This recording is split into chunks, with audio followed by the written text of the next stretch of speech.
Hello, welcome to my YouTube channel Samaresh Maiti. আমি আজ দেখাবো 1.5 HP motor winding 440 volt 1440 RPM কয়েলের প্রথমে মাপটা তুলে নিতে হবে এইভাবে 8, 10, 12 ঘাটে। তো তারপরে কয়েলটা শুরু করতে হবে। কয়েলটা এইভাবে 8, 10, 12 ঘাটে বসানোর জন্য এইভাবে রেডি করে নেওয়া হচ্ছে। তো এইভাবে প্রথমে 6 সেট কয়েল বসাতে হবে। প্রথমে 6 সেট কয়েল আমরা রেডি করে নিচ্ছি। তো এরপরে আমরা প্রথম কয়েল বসানো 1 থেকে 6, 1 থেকে 8 ও 1 থেকে 10 ঘাটে বসানো হবে।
তো এইভাবে আমাদের 8, 10, 12 ঘাটে 3টে সেট বসানোর পরে তারপরে আবার নেক্সটভাবে আবার 3টে সেট বসানো হবে।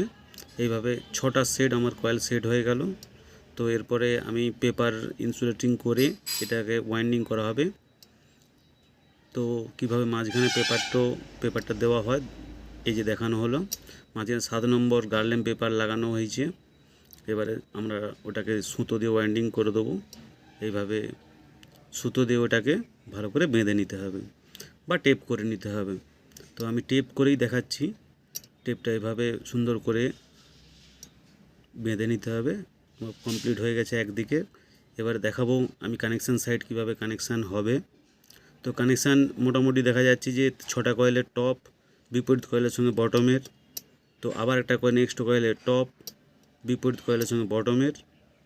এভাবে জয়েন করা হয়ে যাবে, 3টে জয়েন্ট আসবে। তো তারপরে এবারে ফাইনালি 3টে জয়েন হওয়ার পরে 3টে সেট জয়েন হওয়ার পরে তো এটাকে স্টার কানেকশান করে দিতে হবে। এটা স্টারে যেহেতু চলবে, তো এটাকে স্টার কানেকশান করে নিলাম। 3টে তার, ভিতরে 3টে কয়েলের টপ টপ টপ 3টে জয়েন করে দিলাম। তো আমার স্টার কানেকশান এটা কমপ্লিট হয়ে গেছে। এরপরে বাইরের যে 3টে বটম লিড রয়ে গেছে, তো এই 3টেকে লিড করে নিয়ে ভালো করে সুন্দর করে এটা টেপ করে নিতে হবে। তো আমার টেপ করাটাও প্রায় কমপ্লিট হয়ে আসছে। টেপ দিয়ে ভালো করে টান দিয়ে এটাকে ওয়াইন্ডিং করতে হবে। তো আমার যদি এই ভিডিও আপনাদের কিছু কাজে এসে থাকে, তো এইভাবে টোটাল ওয়াইন্ডিং করার পরে ভার্নিশ দেওয়া হবে। যদি আমার ভিডিওটা ভালো লেগে থাকে, তো আমার ইউটিউব চ্যানেলটাকে সাবস্ক্রাইব করে দিও। আরও নতুন নতুন ভিডিও পেতে আমার চ্যানেলটি সাবস্ক্রাইব করে রাখুন। আরও নতুন নতুন ভিডিও আপনাদেরকে পরবর্তীতে দেখানো হবে। তো এইভাবে ভার্নিশ করার পরে আমরা আবার এটাকে হিট করে শুকনো করতে হবে ভালো করে ভার্নিশটাকে। তারপরে ভার্নিশ হয়ে যাওয়ার, শুকনো হওয়ার পরে তারপরে এটাকে ফিটিংস করে দিতে হবে। বাই আমার চ্যানেলে যোগ হওয়ার জন্যে।